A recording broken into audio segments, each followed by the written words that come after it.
most improved golfer from last season to this season? Well, from last one? season, I only have one golfer back. Okay, we're very young this year.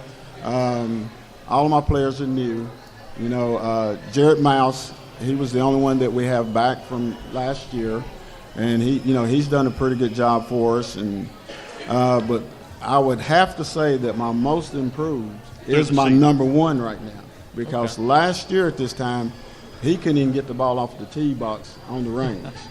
And he actually started playing. He's only been playing for 4 months right now. Okay. Yeah. I mean, he's just taken up the game. He's been playing for 4 months, and, he's just made strides. I mean, big strides with the game. That's amazing. Yes, it is. That's crazy. And it was 2 weeks ago, he shot his first 39. And, I was telling him, I said, that's good. And he was saying, no, Coach, that ain't good. That ain't good. He's thinking he should be shooting par already. But I told him, I said, for someone that's only been playing the game, the amount of time that you have, I said, you're doing real good.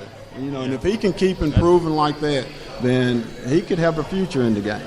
Yeah, that's amazing to pick up on the game of golf, of all things. That's a tough game. I started golfing 7th grade, and I didn't really figure it out until probably my junior year. I was just whacking it around, through high school. I've dabbled in golf for 5 years and still can't figure it out at all, so I totally understand. Kudos to you. Yeah, on so that, good. You could tell you've put in the work then. That's the main thing. And you can really tell who hasn't put in work in golf. Oh, yeah, that's the way it is. Golf is a humbling sport. Like you can go out one day and be hitting your driver, and then the next day your driver's not there, You got to adapt. Putting, yeah. Well, being a golf coach is a lot different than being a basketball or football or baseball coach. Either they have it or they don't. They've got the knack to be able to understand the golf course and where they're at. How do you see yourself as a coach? Do you preach more of a technique or a form, or what exactly do you preach to these players? Well, what I try to do is I just try to keep them with a level head, and then like what I try to tell them to do when we go out in a match is manage the course. You don't go out there and, like today at practice, I had them doing just control swings because, a lot of times what these young guys want to do is they just want to grip it and rip it, try to see how far they can hit it. And then like today, I was letting them see that it's not how hard you swing, okay? You can take a nice smooth swing and hit it just as far. And they were finding that out today. Like last week, we went out to practice, and I told them to put their woods back in the car. And I made them play the course with just their irons. And, after we did that, some of them scored better doing that. And they said, well, Coach, that's what I'm going to do, just play my iron. But once they get in that match, they want to pull that driver out. Oh, yeah, you better believe it. Yeah. You were giving Gavin a little lecture over here earlier. He was watching Dustin Johnson on the TV saying, man, if I could drive like him. And you just preach the control swing to him again. That's it. I tell them, you drive for show, and you got to put for dough. Put for that dough, yeah, exactly. So, a big old chip. You're a big chipping guy, then. You probably.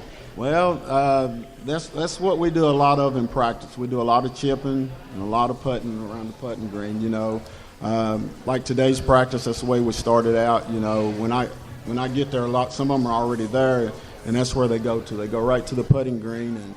We were talking about that's where we lose a lot of strokes at too. Sometimes it's right around the putting green, chipping and putting, and that's a big part of the game right there. Yeah, you think about a par 4, you reach in 2, you 3-putt, you pretty much wasted a good opportunity. Yes, you did. You can have the best drive in the world. And then sometimes you have that real long drive, and then you duff that chip shot, and there you are. You're back in the hole again too. You just really with golf, you got to be able to play each shot at least to a certain level every hole, and it's hard to do over 18 holes. It's easy to get down on something. Say you 3-putt, then you go into the next hole and you slice one. You really got to put stuff behind you right after you swing. Exactly, and that's what I try to tell them. Don't worry about the hole you just played because there's nothing you can do about that. Now you got to get ready for the next hole. So you talked about there getting ready for the next hole. What are some other things that you stress? We talked about chipping. You seem like you stress putting. You're more of a greens and regulation guy, fairways, or scrambling? Well, actually, basically what I really strive for is managing. Okay. So all together. All together, just manage the course. And you try to, put all of that together is what you're trying to do. We talk a lot about putting and chipping and everything like that, but it basically comes down to just trying to manage it all so that you don't, like a lot of times when a golfer gets in the rough, what I try to tell the guys, we need to get it back out in the fairway. Because if you try to go for the green, you're going to still be in the rough again, and you're going to lose strokes. You're going to lose strokes right there. So, try to get it back out in the fairway where you can handle the ball out there. And, that's one of the big things to try to get young guys to do. I'm sure, especially going into that district tournament, the rough, they might let it grow a little bit and make it a little more challenging. Well, with the weather we had, it'll probably be up a little longer than normal. So that'll be a decent challenge. Yeah, it will be. I know we talked about this already about having the district tournament at Clear Creek, and you mentioned the state tournament, but does it at least give your players that sense of confidence of being there all the time? Oh, yeah. Anytime you're at your home place, you have the confidence, you've played there, you've practiced there, you think the way the greens are going to roll, and, every place you go, the greens are rolling different. So, they used to those greens at Clear Creek. So, we should put a little better, there because they know exactly what's going to go on. And then, you feel more comfortable when you are at your home course. Maybe get a little bit more dough on that putting green, huh? Yeah. Maybe a one-stroke advantage for each player. Maybe. Oh, well, we hope so. So, Coach, if you wouldn't mind, would you mind giving fans a little bit of the schedule for the tournament, that is, in case they want to make it out to the course? Okay. Tomorrow we have an 18-hole match. That's going to start at 12 o'clock at Clear Creek. And that's sort of like a warm-up for the district match that we're going to have, the district tournament that we're going to have next week. That's going to be our last match that we'll have until the district tournament, which is going to be next Wednesday. And it's going to be at Clear Creek, and we'll start there at 9 o'clock.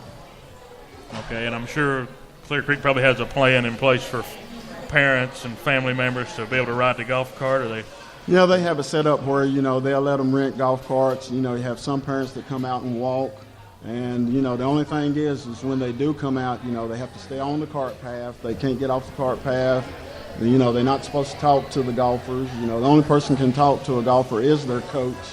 And I can only talk to them from from tee box to green. Once they get on the green, I can't tell them break. No, I can't tell them anything once they get on the green. But anything in between that, you can. And so, they pretty much on their own when they're out there playing. Yeah. Okay. So, if any fans want to make it out, it'll be the last big tournament at home probably for the season. What's that? It'll probably be the last big tournament at home. Yeah. For the year. Will be it'll be the last one there. For the district one. So, Coach, thank you for joining us. We enjoyed talking a little bit of golf. Well, I appreciate it. Yeah. So up next, we're going to have Gavin Austin, who we've talked about quite a bit during this segment. He's going to come up and talk to us, and we'll be right back on Bearcat Sports Chat. Good luck next week in that tournament, Coach. All right. Thank you very much. You're listening to the best high school football in the Tri-Cities on the Bearcat Sports Radio Network.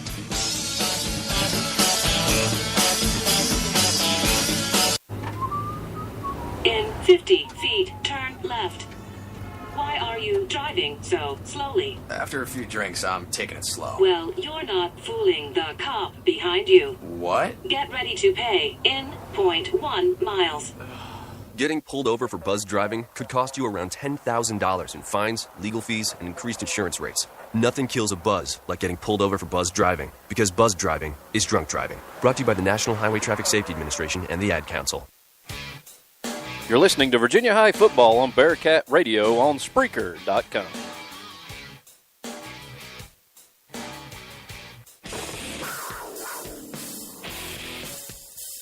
You're listening to Virginia High Bearcat Football on Spreaker Radio.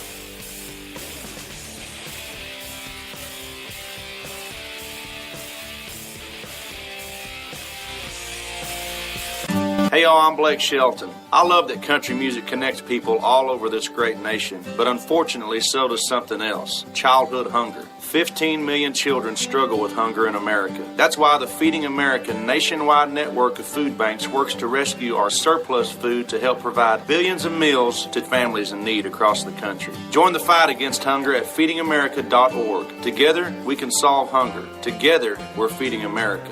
Brought to you by Feeding America and the Ad Council. Can't get enough of Bearcat sports? Come to Buffalo Wild Wings at the Falls every Wednesday at 6:30 for the Bearcat Sports Chat. The voice of the Bearcats, Dylan Hutton, will talk with various Virginia High coaches and athletes each week on the radio on location from Buffalo Wild Wings off Exit 5 in Bristol. Come enjoy wings while watching the show or listening right here on Spreaker.com. Bearcat Sports Chat, 6:30 p.m. at Buffalo Wild Wings at the Falls. Go Bearcats! Listen to Virginia High School football on your computer or mobile device at Spreaker.com/Bearcat Radio.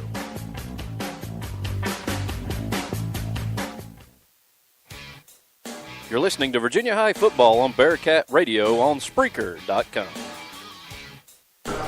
Welcome back to Bearcat Sports Chat as we get set for the final segment this afternoon. Again, a great crowd. We're glad everybody was able to make it out tonight for all our guests. We had 4 guests, so this is our 4th one. Gavin Austin, a sophomore for Virginia High, golfers. But before that, we're going to do a little shout-out for Brad Carter, of course, here for his 2nd straight week. Brad, that is big. Brad made it back out again, so Brad's over here devouring some chicken nuggets, it looks like. So I might have to order that, too, after this. So thank you for coming on and joining us, Gavin. Thank you for having me. And I know Coach seemed to be very excited about you, and I'm just amazed now. I don't really know what to say.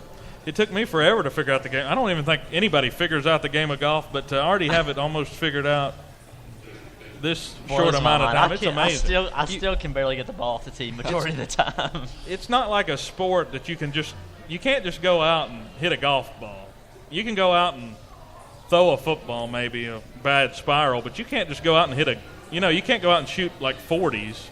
And then after 4 months, you can't be mad after shooting a 36. But Gavin can, so that gives me a little bit of hope. What's this about 4 months and almost being par? What's up with this? Well, Coach always brags on me about my work ethic, and I give a lot of credit to Clear Creek. They give me a lot of range balls to hit, and whether it's me hitting extra range balls and Coach helping me with my swing, or me being on the green trying to get a feel for it and chipping around the green. So I'll tell you what, if it comes down to the range balls, you need to hook me up with some of those. Okay. If you ever need free range balls, we know where to go for Clear Creek. Gavin, being a multi-sport athlete, it's almost like you get bored if you're not doing anything. I mean, you're playing almost all year long. But let's focus on the key thing, baseball and golf, 2 different swings. How tough is that, and how much of a hard time do you get from the baseball side, and how much of a hard time do you get from Coach Lee it doesn't sound like you have a problem with a baseball swing on a golf course, though, but what's the difference? Well, it's really not a difference to me. I mean, it's our coaching staff, whether he helps me with my baseball swing during baseball season or, like I said, Coach staying with me after practice to work on golf swing. It's just a matter of the season, and you got to get after it. You just got to shut off one swing and make sure you're not doing the Clear Creek swing on the Boyce Cox Field. So. That's very true. Sounds like a lot of our Bristol Pirates have that anyway. But so being in all these sports, baseball, basketball, golf, what do you enjoy most about the game of golf? Really just getting outside and enjoying it. It's a relaxed sport, and get out there and see how far I can hit golf balls sometimes and just get after it. I'll tell you one of the nicer things about golf, and this is just, you don't have to run in practice. It's the only sport where you don't have to run in practice, and you get to carry your own water, Gatorade, and drink it while you're playing, your own pace. Don't give Coach Lee any good ideas there, Dylan. Coach Lee may take your water after that, though. Better watch out. But going back, okay, so this is really just your first season. I'm sure that you've tried to play some golf at some different places other than Clear Creek.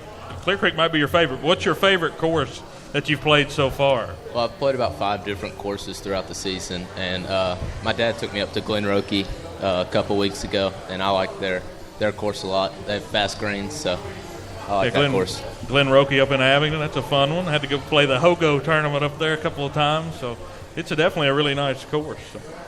So would you consider that the nicest course that you played? Yes, right now it is. So do you follow golf a lot? Is there a golf course that you wish that you could ever play on?